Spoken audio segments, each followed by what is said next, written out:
Ladies and gentlemen, good noon.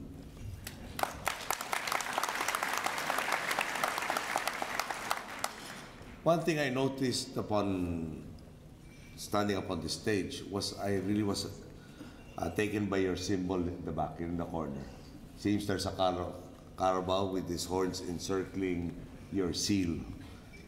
And I really realized that the officers who head this chamber really worked very, very hard. It reminded me of my own campaign last year, wherein I complained to my ground campaign manager. I reminded him, and in Tagalog I think it sounds better, pati kalabaw marunong rin po umiyak.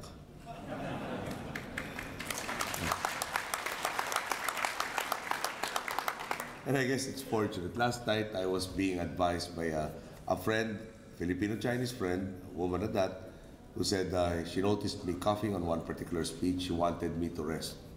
And I said, there is no rest for the weary. So she reminded me that if I get sick, then I will accomplish nothing else. So I'd better take care of my health. And to think that she was a lot younger than me, she was making me sermons. Sabi ko, yes, you really are dynamic. Yeah. For years now, the Federation of Filipino-Chinese Chambers of Commerce and Industry has been helping the government through meaningful projects that have improved a lot of our people. It is worth mentioning that for years, quietly and normally without much fanfare, the Federation has been helping well-intentioned public officials like Senator Frank Drilon build schools at almost half the amount that the government normally spends to build these school buildings.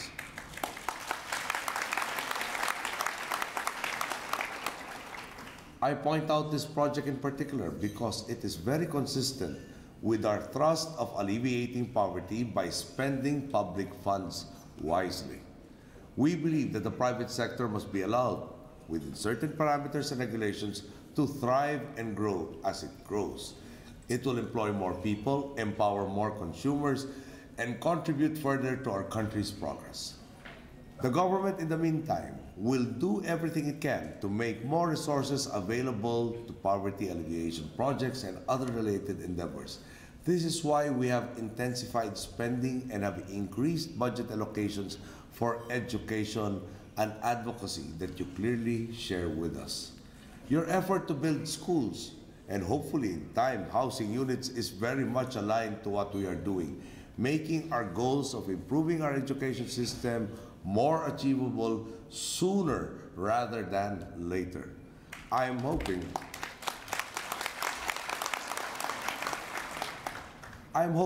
that under the new leadership of the Federation, which I understand you'll be holding elections by the weekend, of the Federation of the Filipino-Chinese Chambers of Commerce and Industry, worthwhile endeavors such as building schools will continue and hopefully even expand.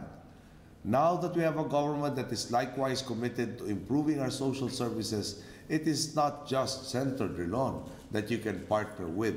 You now have an entire national government that you can count on for support.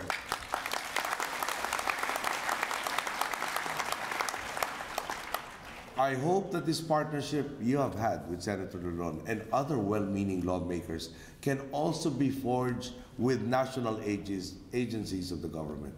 This I will surely look forward to as we work with you on fulfilling the needs of our people.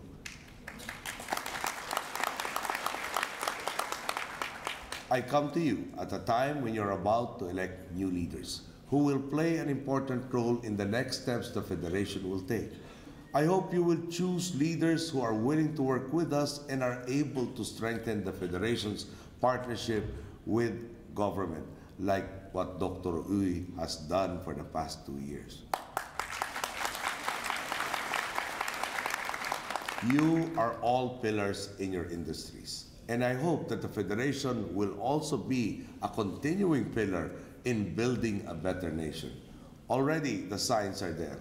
Because of this renewed confidence, many businessmen such as yourselves are making significant investments in our economy.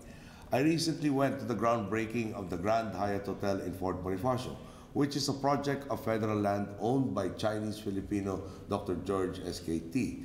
When completed, this 66-story structure will provide even more jobs, house tourists and business travelers, and contribute to the overall growth of our economy.